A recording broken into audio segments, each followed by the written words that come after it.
आज इस वीडियो में हम एनएफओ रिव्यू करने वाले हैं सेमको म्यूचुअल फंड्स के द्वारा लॉन्च किए गए उसके नए NFO Samco dynamic asset allocation fund के बारे में। तो ये एनएफओ ओपन हुआ है 7 दिसंबर 2023 को और क्लोज होने वाला है 21 दिसंबर 2023 को। और इस एनएफओ में इन्वेस्टमेंट के लिए कोई भी डीमेट अकाउंट की जरूरत नहीं है। तो इस एनएफओ रिव्यू की जानकारी के लिए इस वीडियो को अंत तक देखें। अगर चैनल सब्सक्राइब नहीं की है तो सब्सक्राइब कर लें। तो ये शुरू करते हैं। दोस्तों सबसे पहले जानकारी लेंगे डायनामिक एसेट एलोकेशन कैटेगरी के बारे में।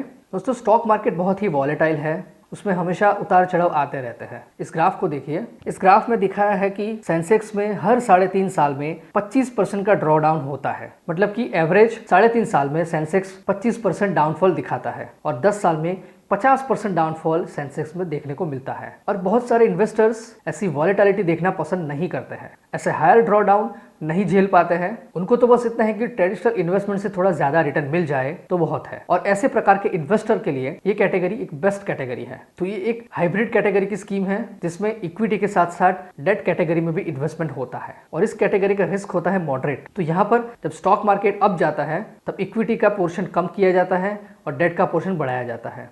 जब मार्केट डाउन होता है तब इक्विटी का पोर्शन बढ़ाया जाता है और डेट का पोर्शन कम किया जाता है और ये प्रोसेस कंटिन्यूसली होती रहती है। और डेट की बात करें तो यहाँ पर money market instrument, SLR, non SLR instrument में इन्वेस्टमेंट किया जाता है। क्रेडिट क्वालिटी और लिक्विडिटी को यहाँ पर इंपॉर्टेंस दिया जाता है। AAA, AA+, AA, GSEC, SDL, money market, इस प्रकार के डेट इंस्ट्रूमेंट में यहाँ पर इन्वेस्टमेंट होता है। और जब मार्केट डाउन होता है तब डेट का पोर्शन कम करके इक्विटी का पोर्शन बढ़ाया जाता है। यह है डायनामिक एसेट एलोकेशन कैटेगरी की इन्वेस्टमेंट स्ट्रेटेजी। एसेट एलोकेशन की बात करें तो यहाँ पर 0 से लेकर 100% तक का इन्वेस्टमेंट हो सकता है इक्विटी और इक्विटी इंस्ट्रूमेंट्स में, और 0 से लेकर 100% तक का इन्वेस्टमेंट हो सकता है debt and money market instruments. इस एनएफओ के फंड मैनेजर की बात करें तो उमाशंकर मेहता फंड मैनेजर हैं और इक्विटी के लिए Paras Mataliya and Dhaval Dhanani and debt का पोर्टफोलियो संभालेंगे मिस्टर अभिरूप मुखर्जी। इस एनएफओ के स्कीम फीचर्स की बात करें तो बेंचमार्क है Nifty hybrid composite debt 50/50 index. Plans available है direct and regular. Minimum application amount है 5,000 रुपए। मिनिमम एसआईपी अमाउंट है 500 रुपए। प्लान्स अवेलेबल है डायरेक्ट एंड रेगुलर।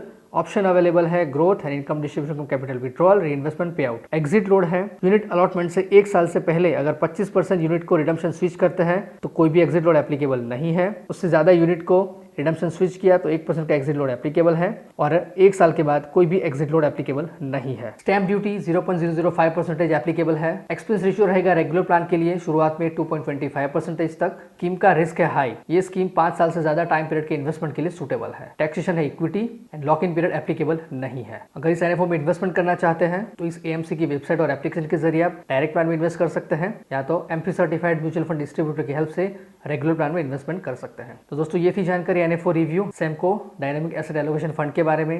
वीडियो पसंद आए इसे लाइक करें, कमेंट करें, शेयर करें। अगर चैनल सब्सक्राइब नहीं की है तो चैनल को सब्सक्राइब करें।